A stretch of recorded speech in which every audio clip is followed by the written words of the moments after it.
Qual é o significado de cometer o pecado contra o Espírito Santo, conforme mencionado em Mateus 12, 31 e 32? A questão do pecado contra o Espírito Santo é abordada por Cristo no contexto da cura de um homem endemoninhado, cego e mudo. Após essa cura, a multidão que seguia Jesus começou a se questionar se ele seria o filho de Davi. No entanto, os fariseus, movidos pela inveja da popularidade de Jesus, alegaram que ele expulsava demônios pelo poder de Beelzebu, o líder dos demônios. Essa afirmação dos fariseus sugere que eles atribuíam ao diabo as obras realizadas pelo Espírito de Deus por meio de Cristo.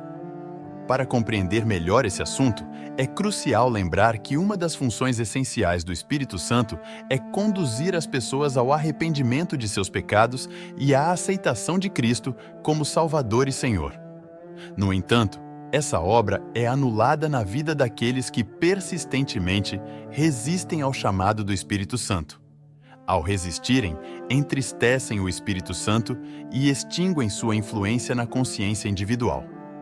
Com o coração endurecido pelo orgulho, perdem a sensibilidade espiritual e as percepções morais, distorcendo uma escala de valores na qual a obra do Espírito Santo é frequentemente confundida com a de Satanás e vice-versa.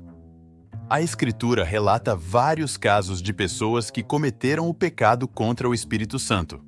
Faraó, por exemplo, endureceu seu coração diante dos sinais e maravilhas realizados por Moisés e Arão, impedindo o Espírito de Deus de alcançá-lo. Judas Iscariotes, ignorando as advertências de Cristo, não permitiu que o Espírito Santo o dissuadisse de trair o Mestre. Ananias e Safira mentiram ao Espírito Santo, sofrendo consequências severas.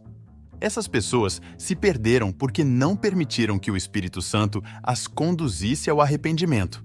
No entanto, a Bíblia também destaca casos de pessoas que se afastaram de Deus, mas posteriormente se arrependeram.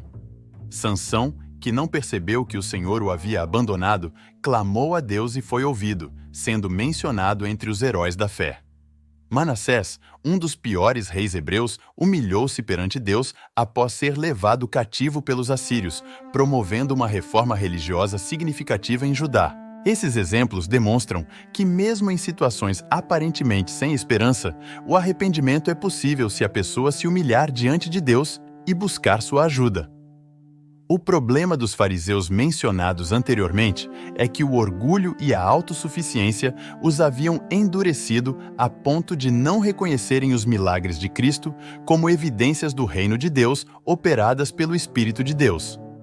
Como o arrependimento é condição para o perdão dos pecados, eles não seriam perdoados enquanto persistissem em atribuir a Satanás a obra do Espírito Santo destinada a conduzi-los ao arrependimento. Concluindo, o pecado contra o Espírito Santo é a recusa obstinada em reconhecer os próprios erros. Contudo, enquanto uma pessoa reconhece seus equívocos e está disposta a mudar, pode ter a certeza de que não ultrapassou os limites irreversíveis. Aqueles que questionam se cometeram o pecado imperdoável mostram que suas consciências ainda mantêm alguma sensibilidade. Quando alguém deixa de reconhecer seus próprios erros, entra em um caminho perigoso. No entanto, a esperança não deve ser perdida, como indicam as experiências de Sansão e Manassés, que revelam que até mesmo aqueles que parecem totalmente degenerados podem retornar a Deus, dando ao Espírito Santo a oportunidade de realizar sua obra regeneradora.